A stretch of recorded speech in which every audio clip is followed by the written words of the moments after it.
All right.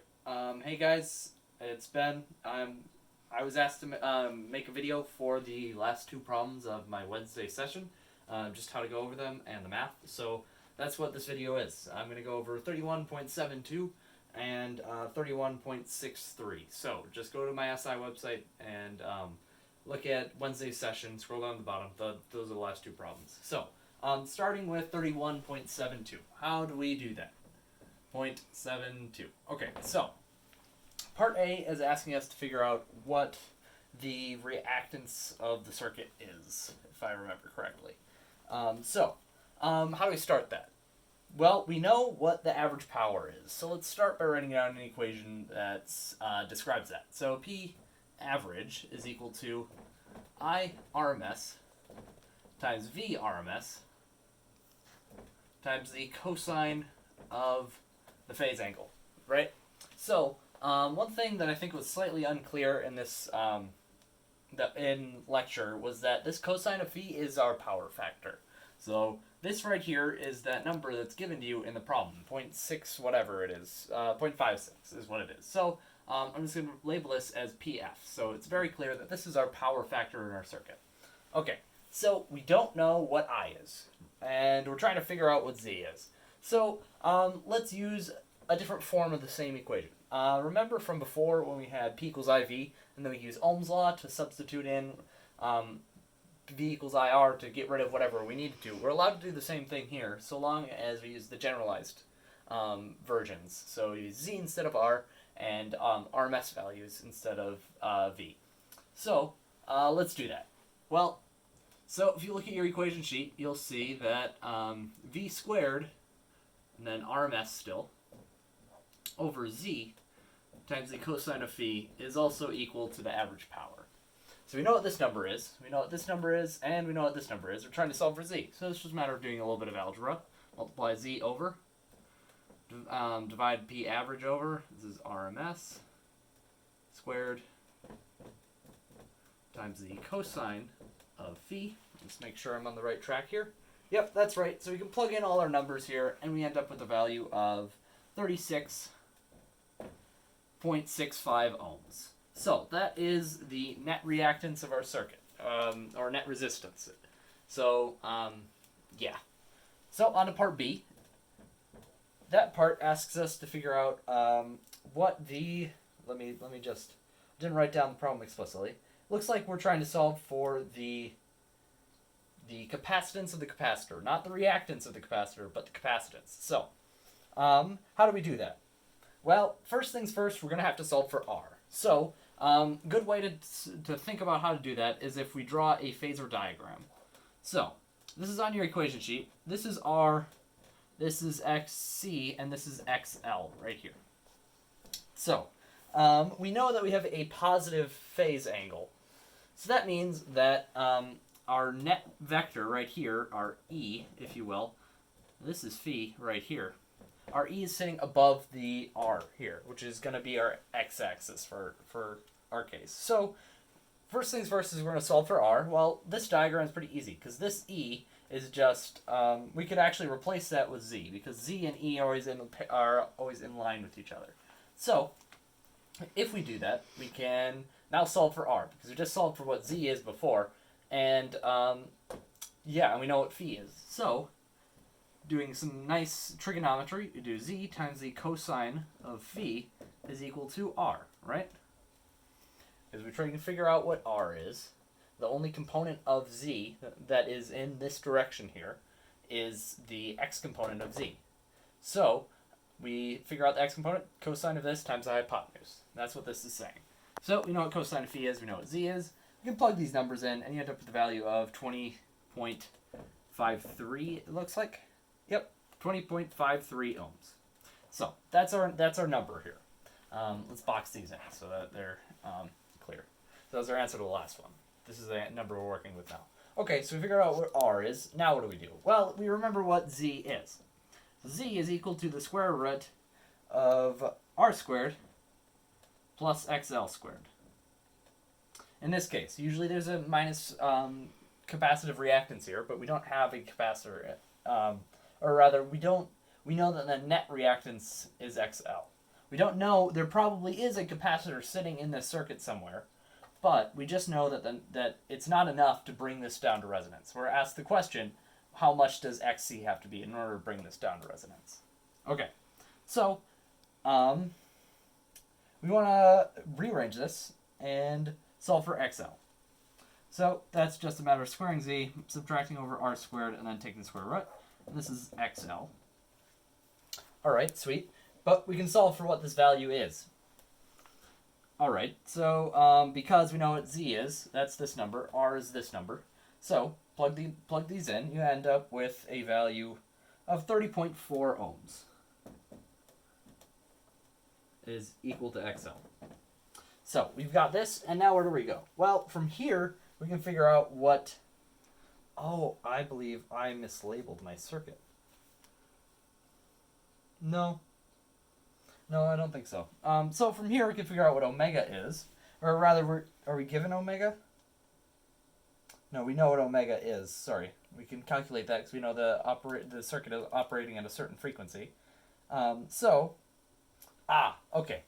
We're asked how much this XC has to be.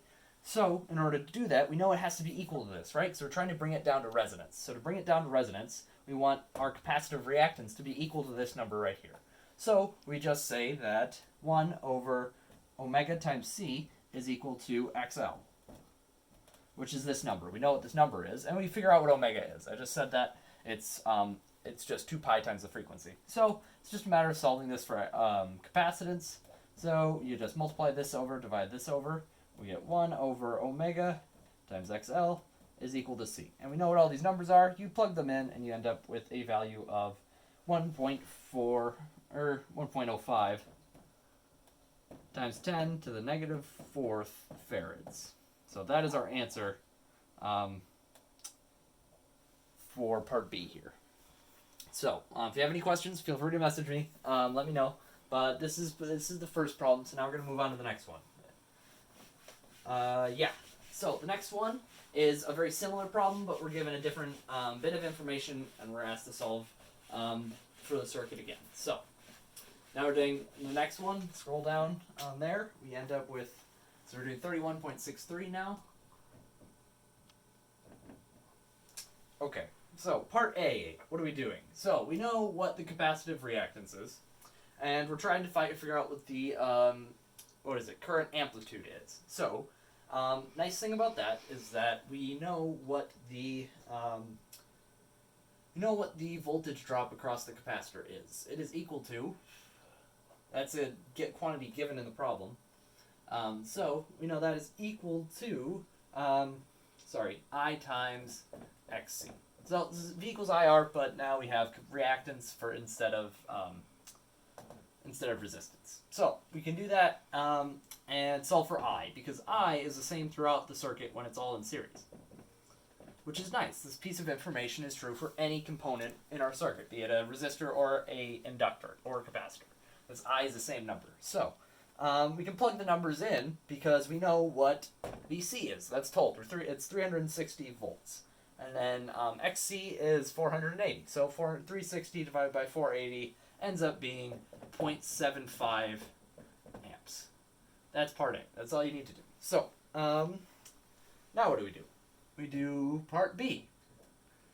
So now we're asked to figure out what the net reactance of the circuit is, what Z is. So we just use V equals IZ instead of V equals IR. So it's just a generalized version of Ohm's law. We know what I is. We're trying to figure out what Z is, and looks like we do know what the voltage amplitude is. So long as we use the voltage amplitude here and the current amplitude here, we'll get out Z. So very careful. You need to be careful about that because the amplitude is like the longest. It's like the maximum value that a component of your circuit will have. If it's VC here, it's the maximum amount of voltage your capacitor has at any over the whole time the circuit is operating.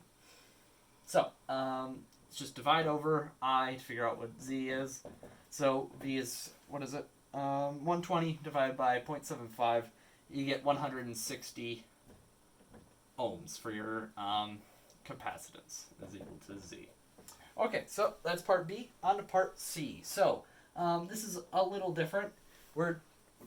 we're asked the question, what values, plural, can XL be such that the circuit is in resonance? So let's talk about how to get there. Well, we know that Z, I'm going to simplify this, Z squared is equal to R squared plus the difference in XL minus XC, right? Squared. This is Z, and we're trying to figure out what XL is. So let's rearrange a bit. We can, let's solve it for XL, rather. So we get Z squared minus R squared. Then we take the square root. So here's where our two answers come in. When we take our square root, we're getting rid of a possible value here. So we have to do our plus and minus there.